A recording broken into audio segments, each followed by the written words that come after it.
আসসালামু আলাইকুম। জাতিসংঘের মহাসচিব বাংলাদেশে ভ্রমণ করার পর থেকে এই বিষয়টি নিয়ে কিন্তু সামাজিক যোগাযোগ মাধ্যম থেকে শুরু করে রাজনৈতিক পাড়ায় ব্যাপক আলোচনা সমালোচনার সৃষ্টি হয়েছে। বিভিন্ন রাজনৈতিক দল এই সফরকে বিভিন্ন দৃষ্টিতে দেখছেন। যারা আওয়ামী লীগপন্থী রয়েছেন তারা এখানে নিজেদের লাভ কোন দিকে সেই বিষয়টি নিয়ে হিসাব করছেন।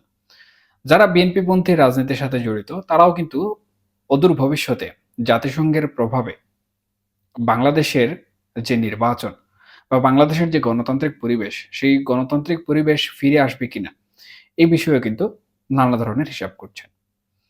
আবার অন্তর্বর্তীকালীন সরকারও কিন্তু জাতিসংঘের এই মহাসচিব বাংলাদেশে সফর করা নিয়ে নানা ধরনের লাভ ক্ষতির হিসাব করছে।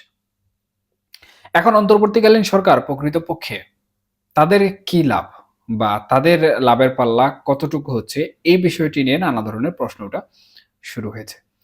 তবে এর পূর্বে একটি বিষয় বলে রাখা ভালো এবং সেটি হচ্ছে জাতিসংঘের মহাসচিব সম্প্রতি আমাদের যে পররাষ্ট্র উপদেষ্টার সাথে বৈঠক করেছেন এবং সেই বৈঠকে রোহিঙ্গা ইস্যু নিয়ে নানা ধরনের কথাবার্তা বলেছেন। তবে এতদিন বাংলাদেশের রোহিঙ্গা ইস্যু নিয়ে জাতিসংঘ তেমন গুরুত্বপূর্ণ কোনো পদক্ষেপ না নিলেও অন্তর্বর্তীকালীন সরকার যখন জাতিসংঘের মহাসচিবকে রোহিঙ্গা ইস্যুতে কথা বলার সুযোগ দিল কিংবা জাতিসংঘের মহাসচিবকে বাংলাদেশে সফর করালো, সেই হিসাবে কিন্তু অন্তর্বর্তীকালীন সরকার এই রোহিঙ্গা ইস্যুটি সমাধানের জন্য জাতিসংঘকে আহ্বান করেছে। তবে আমার দৃষ্টিতে আমি মনে করি যে এতদিন যখন জাতিসংঘ রোহিঙ্গাদের পুনরায় তাদের নিজ দেশে ফেরাতে কোনো গুরুতর পদক্ষেপ গ্রহণ করেনি, সেই হিসাবে মনে হয় না যে তারা কোনো ধরনের পদক্ষেপ গ্রহণ করবে। অর্থাৎ অবস্থা যেরকম রয়েছে এরকমই থাকবে। এখন আমার এই বিষয়ের সাথে জাতিসংঘের মহাসচিব আমাদের যে পররাষ্ট্র উপদেষ্টার সাথে কথা বললেন, উনার কথাগুলো কিন্তু প্রকৃতপক্ষে একই সুরে মিল যাচ্ছে এবং উনার যে ভাষ্য রয়েছে সেই ভাষ্য অনুযায়ী মিয়ানমারে বর্তমানে যে ঘটনাসমূহ ঘটছে রাখাইন এবং আরাকানদের মধ্যকার, সেই হিসাবে বর্তমানে রোহিঙ্গাদের তাদের নিজ দেশে ফিরে যাওয়ার যে বিষয়টি রয়েছে সেই বিষয়টি অনেকটাই জটিল এবং কঠিন। যদি মিয়ানমারের পরিস্থিতি ভালো হয় এবং বাংলাদেশ সহ পার্শ্ববর্তী যে সকল দেশসমূহ রয়েছে তারা যদি এই বিষয়ে হস্তক্ষেপ করে এবং একটি শান্তিপূর্ণ পরিবেশ তৈরি করতে পারে, তাহলে রোহিঙ্গাদের তাদের দেশে পুনর্বাসন করা যেতে পারে।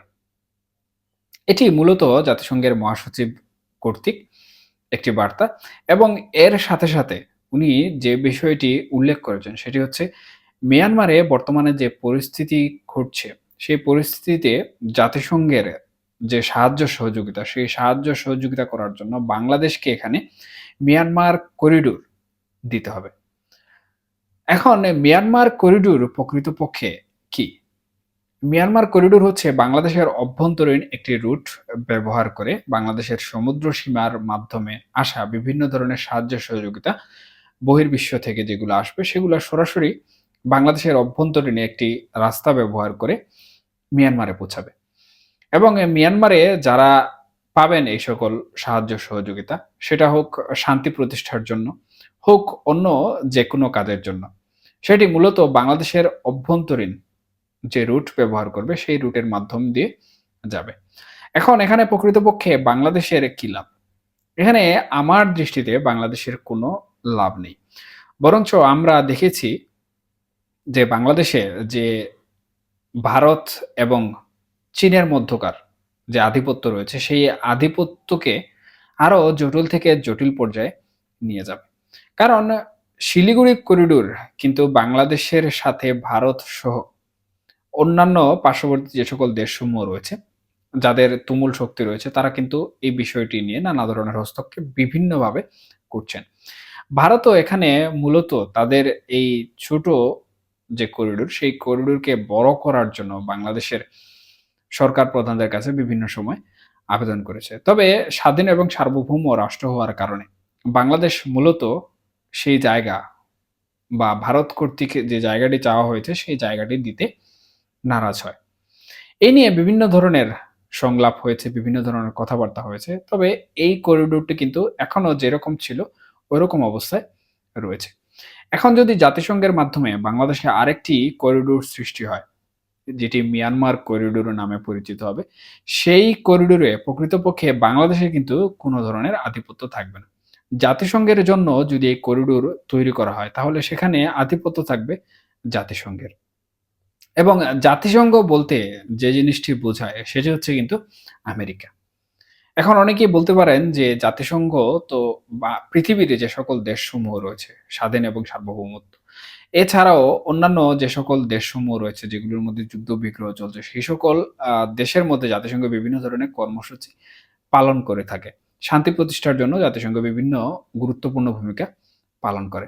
তাহলে এখানে আমেরিকার প্রকৃতপক্ষে কি লাভ হচ্ছে? বা ভারতের কি লাভ হচ্ছে? দেখুন, জাতিসংঘ যতই পুরো বিশ্বের সেবার জন্য তাদের পরিচিতি লাভ করুক না কেন, মূলত এটির ফাউন্ডিং কিন্তু আমেরিকাতে।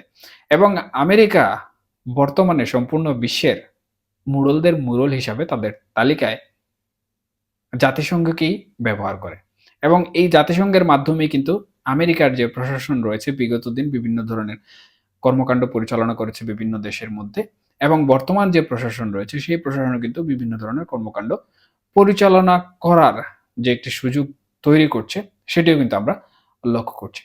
আবার এখানে প্রসঙ্গগত বিভিন্ন বিষয়ে আসতে পারে যে ডোনাল্ড ট্রাম্প ক্ষমতা গ্রহণের পরে কিন্তু জাতিসংঘ মানবাধিকার সংস্থা, ইউএসআইডি এইসব বিভিন্ন বিষয় থেকে কিন্তু ওনার দেশকে সরিয়ে নেন। তাহলে কিভাবে আমেরিকা এখানে মুরল হতে পারে? দেখুন, এই সকল বিষয় আর ভূ-রাজনীতি এবং কূটনৈতিক বিষয়বস্তু কিন্তু সম্পূর্ণ আলাদা। এখানে হতে পারে যে বহির্বিশ্বে দেখানোর জন্য ডোনাল্ড ট্রাম্প এই বিষয়টি করেছেন। কিন্তু প্রকৃতপক্ষে দক্ষিণ এশিয়ার মধ্যে আমেরিকার যে আধিপত্য, সেই আধিপত্য সৃষ্টি করার জন্য বাংলাদেশ একটি মুখ্য জায়গা, এবং মিয়ানমারের মতো জায়গা যদি আমেরিকা তাদের ঘাঁটির জন্য ব্যবহার করে, তাহলে আমেরিকাকে দক্ষিণ এশিয়ার মধ্যে যারা পরাশক্তি রয়েছে, শক্তিবহুল রাষ্ট্র রয়েছে, তারা কিন্তু বহু দিক থেকে ভয় পাবে। সেই হিসাবে জাতিসংঘ এখানে মিয়ানমার করিডোর যদি বাংলাদেশের অভ্যন্তরীণ দিক দিয়ে নেয়ার চিন্তা ভাবনা করেন, তাহলে বাংলাদেশের কিংবা অন্তর্বর্তীকালীন সরকারের কোনো লাভ হবে না। বরঞ্চ এখানে বহির্বিশ্বে যারা রয়েছে তারাই কিন্তু লাভবান হবে। বরঞ্চ বাংলাদেশের জন্য আমি মনে করি এই বিষয়টি ভবিষ্যতে বা আগামীতে কাল হয়ে দাঁড়াবে। এছাড়াও চট্টগ্রাম অঞ্চলে কিন্তু বিভিন্ন ধরনের বিদ্রোহ গোষ্ঠী রয়েছে, বিভিন্ন ধরনের উগ্রবাদিতাও আমরা বিভিন্ন গণমাধ্যমের বরাত দিয়ে জানতে পাই। সেখানেও কিন্তু একটি বিশৃঙ্খলা সৃষ্টি হওয়ার সম্ভাবনা রয়েছে। এছাড়াও আরো বেশ কিছু জটিলতা সৃষ্টি হতে পারে। তবে অন্তর্বর্তীকালীন সরকার যেটি চাচ্ছে সেটি হয়তোবা তাদের ক্ষমতাকে দীর্ঘায়ন করার জন্য বাংলাদেশের মধ্য দিয়ে মিয়ানমার করিডোর দিয়ে দেওয়ার চিন্তাভাবনা করছে। যদিও এটি শুধুমাত্র প্রস্তাব ছিল, এখন পর্যন্ত কোনো ধরনের নীতিমালার মাধ্যমে বা চুক্তির মাধ্যমে এ ধরনের কোনো পদক্ষেপ গ্রহণ করার সিদ্ধান্ত কিন্তু অন্তর্বর্তীকালীন সরকারের কাছ থেকে আমরা পাইনি। সেই হিসাবে বলা যেতে পারে যে অন্তর্বর্তীকালীন সরকার তাদের লাভ ক্ষতির হিসাব করে, দেশের লাভ ক্ষতির হিসাব করে, দেশের আপামর জনসাধারণের লাভ ক্ষতির হিসাব করে এই করিডোর দেওয়ার কথা বা না দেওয়ার কথাটি বিবেচনা করবে এবং সেই হিসাবে কিন্তু কার্যক্রম করবে। তবে এই করিডোর দিলে আমি মনে করি অন্তর্বর্তীকালীন সরকার বাংলাদেশের জনগণের কাছে বিভিন্নভাবে কিন্তু প্রশ্নের শিকার হয়ে যাবে, এবং এখানে আওয়ামী লীগের যে লাভ রয়েছে সেটি কিন্তু হয়ে যাবে। কারণ আওয়ামী লীগ বিভিন্নভাবে প্রচার প্রচারণা করেছিল বা বলেছিল, আমরা শুনেছি যে একটি বহিঃশক্তি কিন্তু বাংলাদেশকে ক্যাপচার বা অকুপাই করার জন্য বিভিন্নভাবে চেষ্টা করছে। এর মধ্যে সেন্ট মার্টিন সহ, চট্টগ্রাম সহ নানা বিষয়বস্তু কিন্তু উঠে এসেছে। সেই হিসাবে আওয়ামী লীগের এ সকল বিষয়বস্তু কিন্তু অনেকটাই সত্য প্রমাণিত হয়ে যাবে। যার ফলশ্রুতিতে কিন্তু অন্তর্বর্তীকালীন সরকারের প্রধান উপদেষ্টা মোহাম্মদ ইউনূস উনিও বেশ বিপাকে পড়ে যাবেন। সেই হিসাবে আমার মনে হয় যে অন্তর্বর্তীকালীন সরকার উক্ত বিষয়টি খুব গুরুত্ব সহকারে দেখবে এবং কোনো বিশদ সিদ্ধান্ত নেওয়ার আগে বাংলাদেশের অভ্যন্তরীণ রাজনৈতিক যে বিষয়বস্তু রয়েছে সেগুলো লক্ষ্য করবে, বাংলাদেশের জনসাধারণের যে মতামত রয়েছে সেই বিষয়টি, এবং সবথেকে গুরুত্বপূর্ণ যে বিষয় সেটি হচ্ছে বাংলাদেশের কি লাভ হচ্ছে, বাংলাদেশের জনগণের কি লাভ হচ্ছে সেই বিষয়টি কিন্তু মাথায় রেখে কাজ করতে হবে।